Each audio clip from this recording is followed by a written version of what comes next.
I think we all have favorite watch brands or great watch experiences, sometimes negative watch experiences. But in today's video, I want to share the three brands that I have personally enjoyed the most. And I have to put a caveat in here.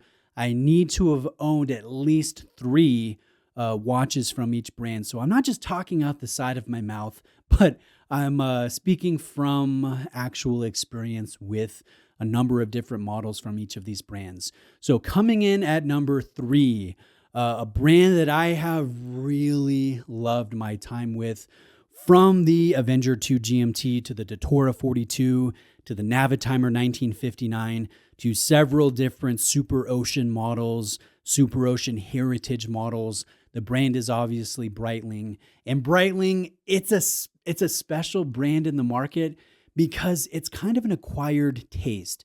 Yes, it's a luxury brand, but you kind of have to love big, bold, beautiful watches that have some pizzazz, that have some polish. You have to enjoy sporty pieces, pieces with history, sometimes very loud colors to really appreciate everything that Breitling has to offer. Now, one thing that I really like about Breitling is the fact that you can find some really great deals with the brand, whether you're going brand new at an authorized dealer, getting a nice discount. And I do have an AD recommendation in the description of the video, or whether you're going used and you're letting someone else take that brand new depreciation hit. You can get a great price on what I think is a very solid, very enjoyable brand. And my own experience with this brand, I've either gone with sporty pieces, large divers, or chronographs, or I've gone with more sophisticated models from them, like the 1959 Navitimer or the Breitling Datora 42, which was probably the most beautiful watch that I've ever owned. I love the logo, whether it's the winged, the wings logo or the old cursive B logo. I think Breitling is just an absolute blast. Now, coming in at number two, this is a brand that I have a ridiculous amount of experience with.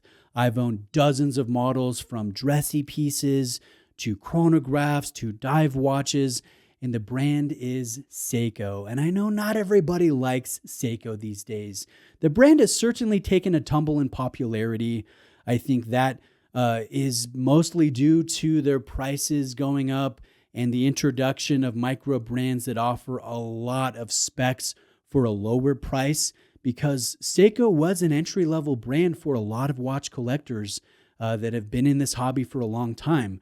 So new watch collectors getting into the game and they have a fixed budget, a lot of them gravitate toward the micro brands, and they're not necessarily jumping into Seiko like I did, or like many other that are watching this video have done in the past. But I love their large divers. I love them to death. I love the original designs, whether it's a vintage reissue or a thoroughly contemporary design like the one I'm wearing today. This is the Sunshine Rainbow Monster, a Thailand exclusive that has a loud textured dial, a host of different colors, paired with this rather ugly, aggressive case and shrouded bezel. So, or at least partially shrouded bezel. I love this watch. I love the design language with Seiko. I love how wearable this brand is, how they don't present a snobbish type of image to the general public. Like if I walk down the street wearing a Rolex or even a Breitling, people go, wow, that guy, he spent a lot of money on that one watch. He might be kind of snobbish. Luxury brands get judgment. Seiko, them on the other hand, they don't get that same type of judgment. Most people that have noticed Seikos that I've been wearing, I show them the watch on my wrist and they go, oh, that's pretty cool. They have no idea that I've spent silly amounts of money on this Japanese brand to get some awesome Marine Master or whatever the case may be. So it's a brand that kind of flies under the radar. It's not as massively popular today as compared to, say, 5 or 6 years ago. And I like all that. I love Seiko, and I know that I always will. Now, coming in at number one, the brand that I have had a phenomenal experience with every single time that I've bought one of the watches from this brand is Cartier. Now, I have owned the Santos XL, I've owned the Santos de Cartier Large, I've owned the Tank Solo XL, and I've owned the Pasha Sea Timer, which was all of them super fun watches. And the thing with Cartier is they have overbuilt bracelets that are solid and comfortable and adjustable. They have amazing history, whether you're talking about the Santos or the Tank, or even the Pasha has some really fun history. And I think the designs are timeless. You could take me wearing a Santos and put me in the 1960s, and that watch would feel at home, as it would in the 1990s, as it would in the 2020s, and as I think it will in, say, the 2050s. There is just a timelessness to these elegant designs from Cartier, and I think the detail work is awesome on their watches. Even the printed Roman numerals on, say, the Tank or the Santos, they have some dimension to them. They have reflection to them, not to mention the thermally blued hands or the silver date disc or the in-house movements. I think Cartier, they've just been the absolute best when it comes to my own personal experience with the brand, owning and wearing a number of different models. Now, to end the video, I'd like to talk about what I would like to buy from each of my top 3 brands. So let's start with Breitling.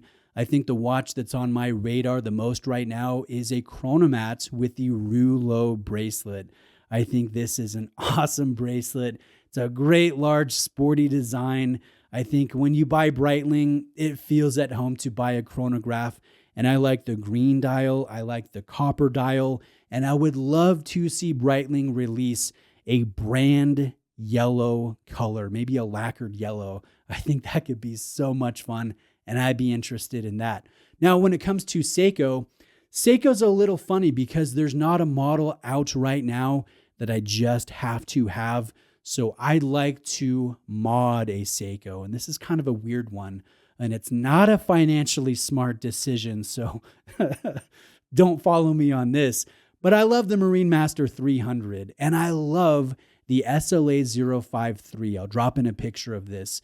It has a beautiful blue dial with a Seghaiha pattern. The thing that I don't love about this watch is the fact that Seiko took this beautiful dial and they placed it in a coated case. You don't need to coat a Marine Master case. You don't need to cover up this ridiculous monoblock case that is beautifully finished. So what I would do is I would source the dial from the 053 and I would place it in, say, the 059, which is the same watch, just with a red Seghaiha dial and chapter ring. So I would swap the blue with the burgundy and I'd wear a one-of-one Seiko. That's my dream Seiko at the moment, and I might just be financially stupid enough to try to do this.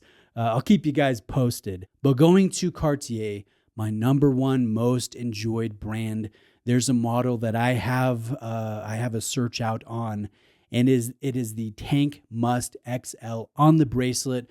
Fortunately, I have the wrist, I have the frame to pull off a watch of this size. I far prefer the Tank to the Reverso from JLC, and I think the Must is just the best Tank release that I've seen since the Solo XL.